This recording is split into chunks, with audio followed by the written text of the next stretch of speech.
Greetings, my fellow YouTubers. This is A Shot of Whiskey, and today's video will be part 1 of a 4-part series where I return to an old video that came out about 4 years ago. When BuzzFeed released their various abominable questions videos, many of us rightly answered them with a hint of mockery, because the contents were so bad that mockery simply couldn't be avoided. Yet there were some SJWs who saw these videos as being great, at least compared to some of the responses. One of them was a vile creature named Christy Winters. She got some of her friends together to record their own questions, though some of them were about half as long as an entire BuzzFeed questionnaire video. In any case, I thought I'd go back to that video, in particular because of some of the more recent BLM developments and some changes to a few answers I gave originally. So, here's part 1, focusing on their opening general questions. Are you able to understand the irony of responding to the perceived political correctness of the left with exasperated reactionary hypersensitivity of your own? It'd only be ironic if it were done unintentionally. However, most of them, perhaps all of them, did it on purpose as part of a comical element to their videos. They, as well as most YouTubers in general, attempt to entertain their viewers, especially when dealing with depressing bigots like yourself. What is it with you people and skulls? You people? Dude, don't you know how racist that is? Shame on you. Fuck off! Shame! Oh wait, I've got one better. Shame. Shame, shame, shame. Shame on you. How do you define right-wing? Anti-SJWs often have an aversion to being labelled as right-wing, yet they regularly defend the right and bash the left. Therefore, why is being labelled right-wing a bad thing to you?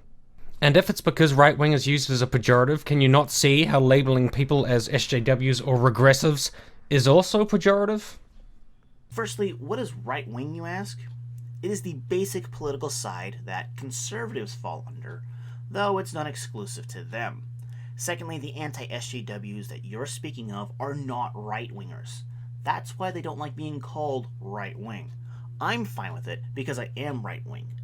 They defend the right and bash the left because you rabid SJWs, who are not the voice of all left-wingers, are constantly attacking our rights to free speech, docking us, and your fellow lefties, getting us banned for saying things that Orange Man said about a certain medicine's effectiveness against a certain virus, and many other things that you anti-American hacks dislike about us that I don't feel like searching for more pictures to represent.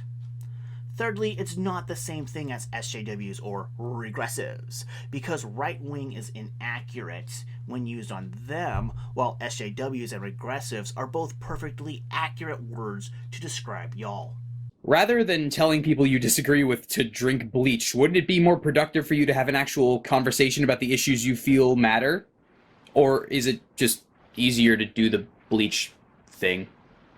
At the time this video came out, all that I saw when it came to the bleach thing was people talking about using bleach to purge an ungodly sight from their brains or to end their lives quickly because your fuckery was so terrible. Chris Raygun began that, as I understand it. 4 years later, and I've seen some examples of what this doofus is claiming, so I can't really fault him for this one anymore.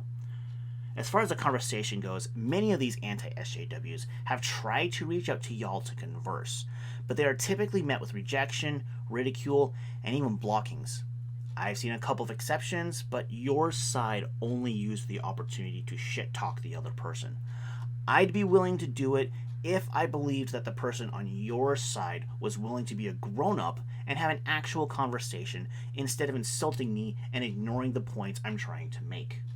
You claim to be proponents of rational, logical, evidence-based argumentation. That's great. That's entirely laudable. But when I look at your online activity, when I look at, I don't know, for example, your Twitter feed, that's often not what I see. How do you reconcile this claim to be evidence-based and rational and logical against stuff like, oh, I was just trolling you, oh, I was just shitposting, or TLDR? Well, considering that Twitter is a lousy place to have such a conversation, I don't see why you'd expect to see exemplary examples of our logical arguments there. No, seriously? What is it with you people and skulls? So some people like the way skulls look. What's the big deal? There are many on the left that love that shit too. I know this because I almost married one such example. Maybe if you had one in your wee little head, you'd understand. Also, for many, it's a cultural thing. Why are you opposed to multiculturalism? I thought your side believed diversity is our strength. Are you aware that the ridiculous buzzwords you helped to popularize, like SJW and cuck and regressive, have all lost whatever meaning they once had and only serve now as casual insults and pejoratives to derail any meaningful conversation? Well, that's ironically funny, coming from someone who called a cartoon bear a racist. For the last time, what is it with you people and committing actual literal felonies? Like, you might want to work on that? I mean, I thought the Ralph retort was so rational when he was fantasizing about beating up women with dyed hair, but then he assaulted a police officer, and finally I was convinced. Back when this video was somewhat new, I had no idea what this pencil-necked geek was babbling about. Pencil-neck geek, grit-eating freak, scum-sucking peahead with a lousy physique. He's a one-man, no-good losing streak. Nothing but a pencil-neck geek. Since then, I did do a little digging around, but all that I got on this topic was a Business Insider article that said he was drunk asleep in a lobby somewhere. Considering that he is free and working on his website blog thingy, I can only guess that he wasn't found guilty of these felonies, or at least had his charges reduced. If anyone knows for sure, I'd appreciate a correct update. As far as the felony thing, what about the rioters nowadays that are destroying federal property and committing murder? Oh wait, that's right, none of that is real in the mind of lefties. I forgot. My bad! If that Gamergate guy actually has talked about violent fantasies instead of this being imagined by the blonde-haired weasel with poor taste in music, there's nothing wrong with fantasizing things like that, so long as he doesn't act them out in the real world. Though keeping that stuff silent might not be a bad idea either, if for nothing else than to avoid giving you plebeians more ammo to work with. And that concludes part 1. Next, I'll be tackling the subject of feminism, because that's what they decided to have the second category be. We'll be seeing the others that have yet to appear, such as Christie herself, and the ever so reclusive Steve Shives. Until then, stay sober everyone. Peace out.